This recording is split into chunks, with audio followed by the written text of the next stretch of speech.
In this lesson, we're going to learn how to use DHT11 temperature and humidity sensor with ESP32 and ESP32 module from SunFounder to measure the humidity and temperature and display it on the serial monitor.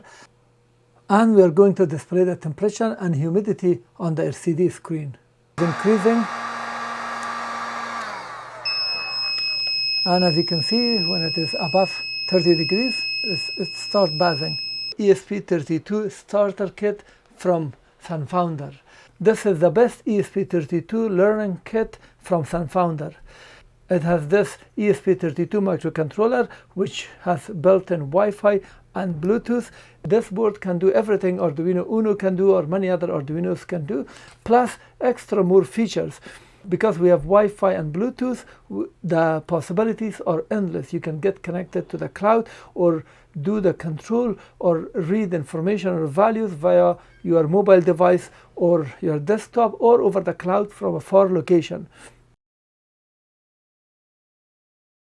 It comes with a camera extension kit where you can stream the video over Wi-Fi either through the cloud or to your network, and also it comes with micro SD card where you can save images on the micro SD card, or you can write from the device any information, log the information on the device and read it back.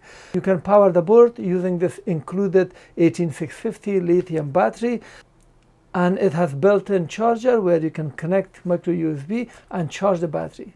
The kit comes with 320 pieces of component that you can learn tons of projects.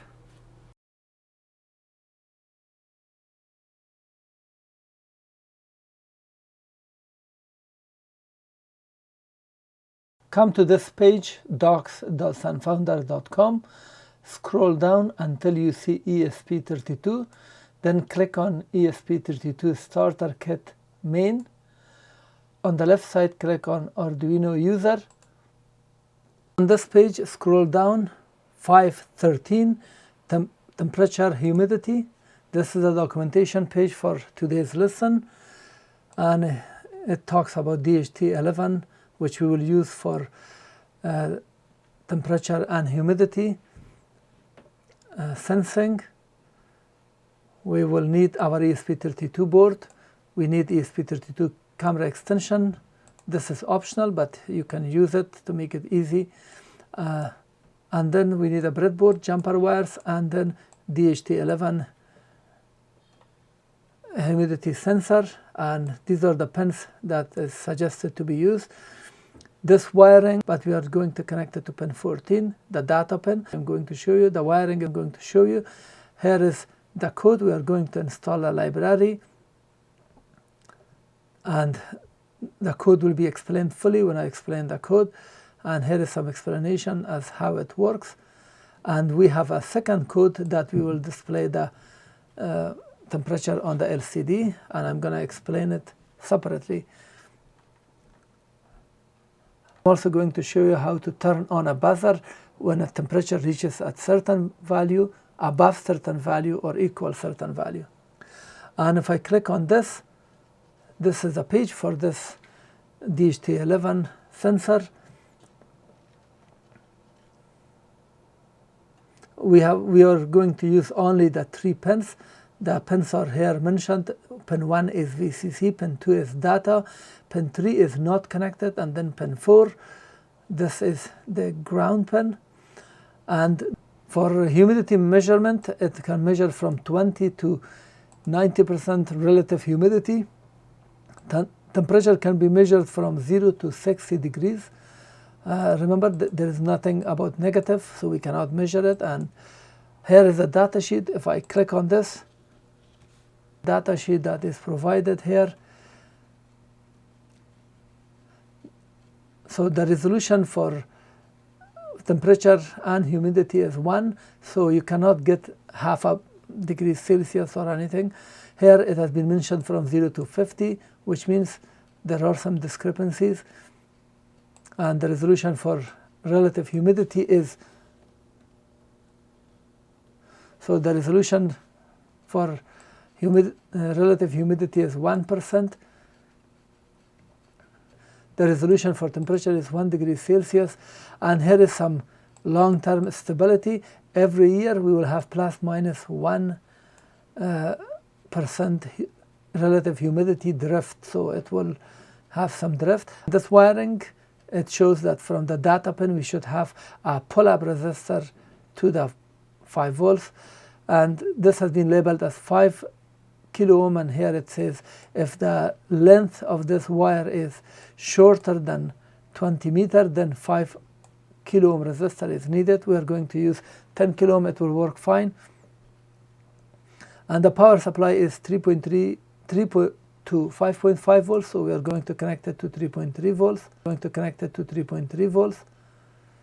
And there are some communication protocol and how the data is being transferred. So if you want, you can visit it. This is the most important part. For the current supply, when we are measuring, it needs 0.5 milliampere and maximum 2.5 milliampere. So the average is 0.2 to 1 milliampere.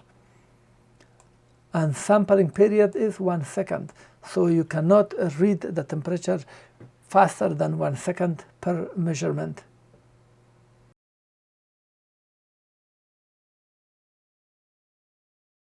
When you use ESP32 with SunFounder's ESP32 camera extension module like this, it comes also with a battery on the package, and it comes a built-in charger, so you can connect it and charge it and disconnect, and later on you can use it with a lot of power, so you can power up your application very easily. Let me now show you the wiring. Let's get the DHT11 and insert it somewhere on the breadboard. This red should be towards you. Now this has been inserted. From the left pin, we connect the left pin to 3.3 volts. Here I have connected 3.3 volts, and I've connected red and black wire to 3.3 volts and ground. You can also connect it here. If you want to use this and directly connect it, it's just fine. Just connect the wires to the pin that I mentioned.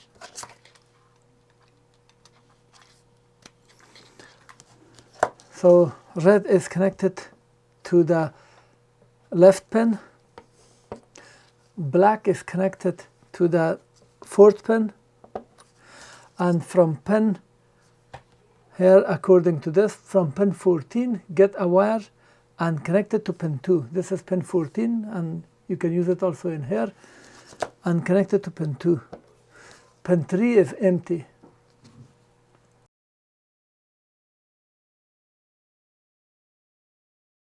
I've opened Arduino. I'm opening Arduino IDE.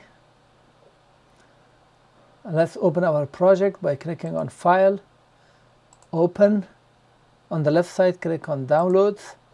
Then ESP32 Starter Kit Main on the right side. Double click to open it. Double click on C. Double click on Codes. Down and select 5.13 DHT11. Double click to open it. Select the file. Click Open to open it. And the folder that is inside must have different names. Select OK to accept it. And this is our code. First, we need to install this DHT library. And to search for it, we just type. And to install this library, click on this icon, library, and then type DHT sensor library. And the first one, which says Adafruit, click install. It says without dependency or install all. Let's install all. And click to close it. Now, this line says include the library, so we are including, and this line says define DHT pin, which is pin 14. Here we can have DHT11 or other versions like DHT22, but we are selecting DHT11. And now from this DHT library, from instance of it, we create an object and we pass the pin and the type. So this value 14 is passed here, and this variable constant is passed here.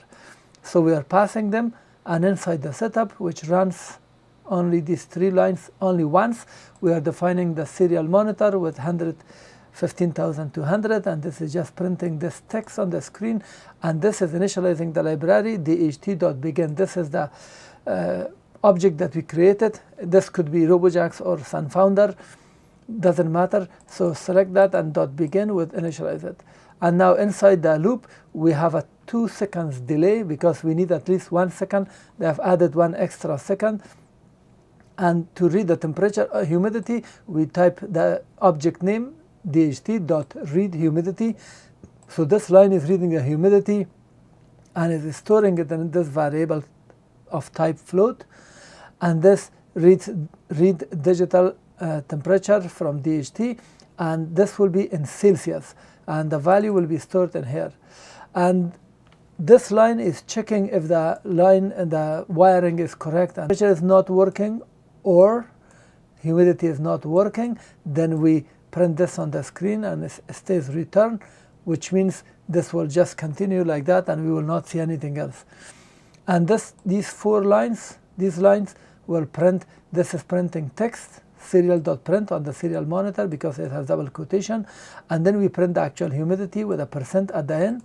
This \t means tab, so with a space it will print this text temperature, and then we print actual temperature in Celsius, and at the end we have ln, so this will add a new line, and the loop will reach here, it will come back and repeat this all over again to print the same value on the screen.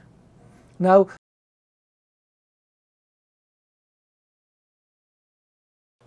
let's see how we can select the ESP32 board. We can click here under the select board and type here ESP32 DEV. As soon as you type dev, you will see dev board. You can select it and click OK.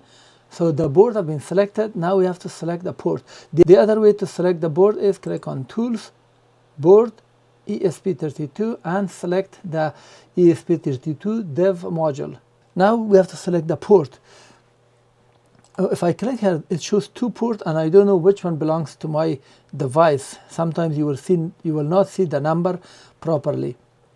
So the best way to be sure, right click on the Start menu, go to the Device Manager, and you will see here the ports. If I click on this arrow, it will show me the ports. One is USB serial CH340, the other is USB serial device. And here, now it's connected. If I disconnect this, one of them disappears. The one that disappeared is my board. So 6 stays and 8 disappeared. If I connect it, so 8 is my COM port, CH340. Now 8 is my COM port and I can select it. Or I can click on Tool, Port, and here you will see it. You can select whichever you want. Ours is COM8. Now we have successfully selected the board and the port. And this is very important. It must be done first.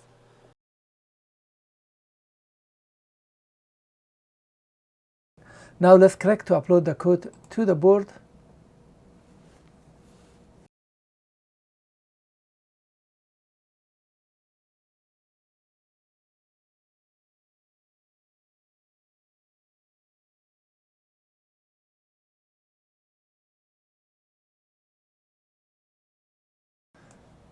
The code have been uploaded. Let's open the serial monitor and we will start reading the value. If for some reason you're not reading the value, let's pay attention here. We have defined the serial monitor with 115,200 and this number must match. For example, if you have 9,600, you will see some strange unreadable characters like this. So make sure to select 115,200 and you will be able to read. And as you can see, we are reading humidity with 30%, temperature 21.4 degrees Celsius.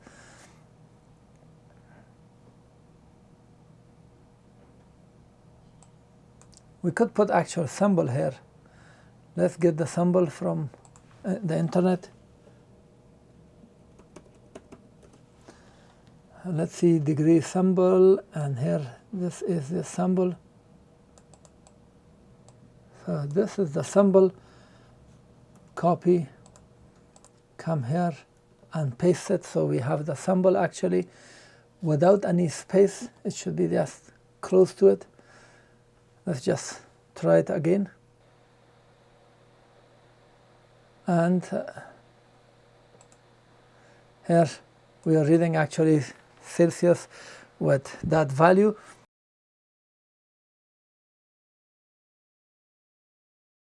And if you want to get the Fahrenheit, something like this, to convert Celsius to Fahrenheit, here just use this one, DHT convert C to F, and then send this temperature Celsius to this function, and it will return Fahrenheit. I created this variable called Fahrenheit, and in this line the temperature, which was Celsius, I equated with Fahrenheit, so now the Fahrenheit is stored in this temperature, and here the temperature will print Fahrenheit, and I change the C to F. Now we can get Fahrenheit.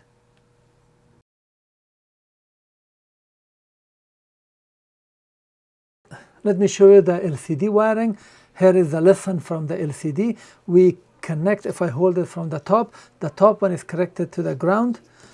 I'm connecting it to this ground while the USB is here. The second pin is ground.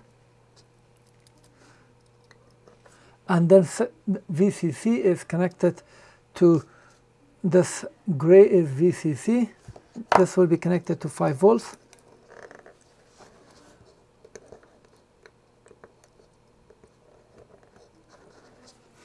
And then SDA is connected to 21.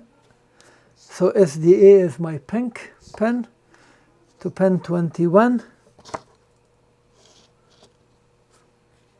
Here 21 and 22 are located in here. So 21 SCL, the blue, goes to 22, which is the second pin from the right.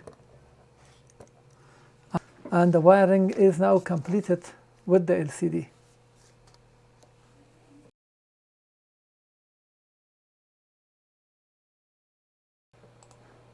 And scroll down 514, and then scroll down 513 DHT LCD. Double click to open it. This is the file. Click to select it and click open to open it. And this is our code. This line is including the library. This is for I2C communication. This is part of the Arduino, so we already installed this. This was installed in the previous lessons. In case if you just jumped here and didn't know how to install it, right click and copy this. Click on this library, paste it here, and then remove this underscore. And this is the library Liquid Crystal I2C by Frank. You see the name of Frank, you will see the install like this. Click to install it. Mine is already installed. After that, click this to close it. And we are defined, this portion is the same as the main code, and here we are creating from this instance of the class, we call it LCD, and we set the I2C address. 16 means 16 characters and 2 lines, which we have already explained it in the previous lessons. And this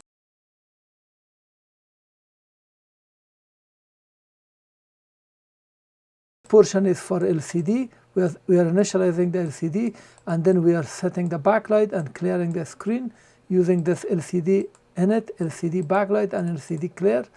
Inside the loop, this portion is the same up to here.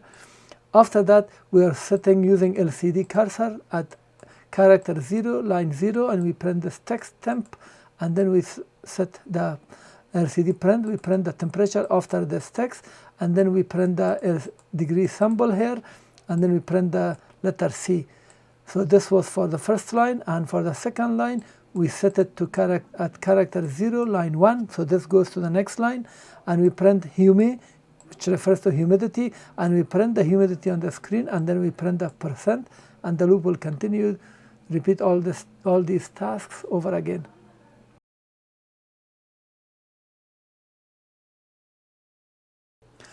Now let's upload the code to the board.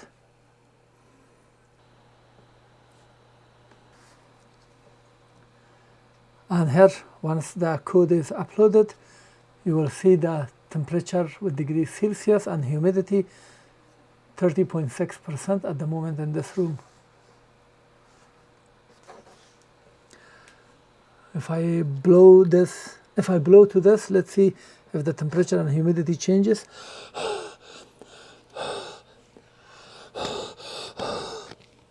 So humidity went up to 67% and temperature, I don't know how much it changed, but it was changed. This green, but we have to change the address, and it looks beautiful.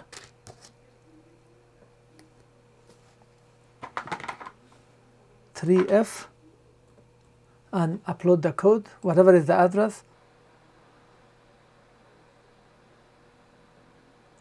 And this is much, much better.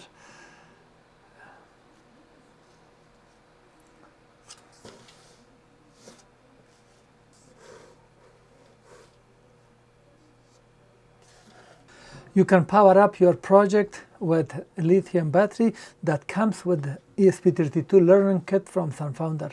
So you don't have to do anything. It comes with a built-in charger. You connect to your micro USB and it will charge this lithium battery, and it will last very long for most of the projects.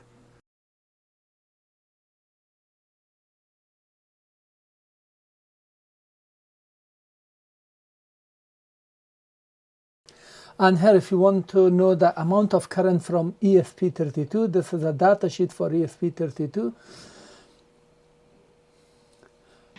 So when you set the current for 3.3 volts, when you set it to high, the maximum, the typical is 40 milliampere. So that's huge amount of current. This is when it is high. If you want to set it to low, then it will be maximum at 28 milliampere. Now I'm going to show you the amount of current that this buzzer needs. I've connected it to 3.3 volts. First, let me show you the voltage. This is negative and that's a positive, so let's see the voltage first. 3.28 volts, so that's 3.3 volts. I'm connecting the negative to the negative, and then this positive to the buzzer, and let's read the current. So it's around 15 milliampere. And it is safe to use it with ESP32 to turn it on from the pins. If we have only one of this, it will be okay. There is no harm for ESP32 to turn the buzzer on because we measured it and it is around 16 milliampere. Now let's do the buzzer for this taking action. The right pin is long. I'm using this buzzer, the active buzzer. Inserted here, the right side is positive and the left side is negative. Connect a short wire to the left pin in here and connect it to the fourth pin of which is ground, and then get a longer wire, connect it to the right pin, and let's test it by connecting it to. So the buzzer is working, the wiring is correct. I'm going to connect it to pin 13 here, and the wiring for the buzzer is done. And here is the code to take action. I have added this line. I have defined alarm pin 13 of type integer, and I set it to constant so it cannot change. Inside the setup, I used pin mode and the same alarm pin which I defined above. I set it as output so this can work for us and we can control a buzzer or something. And then at the bottom, I have added this conditional statement. Here we take the temperature variable. We say if the temperature is, for example, greater than 30, then we use digital write and set the alarm pin to high. So this is turning on our buzzer, which buzzes. Else means the temperature is not greater than 30, which means lower than that. Then we use digital write and set the alarm pin to low. And if the buzzer was on, it will turn it off. And that's it. Now the code is ready. Let's upload the code. I got error because there was an extra A. I'm just removing it and uploading the code again. And the code is uploaded. When I moved it, it shows like this. Just restart the ESP32 and you will see the actual proper reading. And as you can see, because the temperature is 22 degrees and we set our value at our value says it should be, and our value is that if the temperature is greater than 30, it will buzz. Here I'm getting now this heat gun, and let's apply some heat. I want to make sure that I'm not burning the sensor, because this is very sensitive, and pay attention to the temperature. So the temperature is increasing, and as you can see, when it is above 30 degrees, it starts buzzing.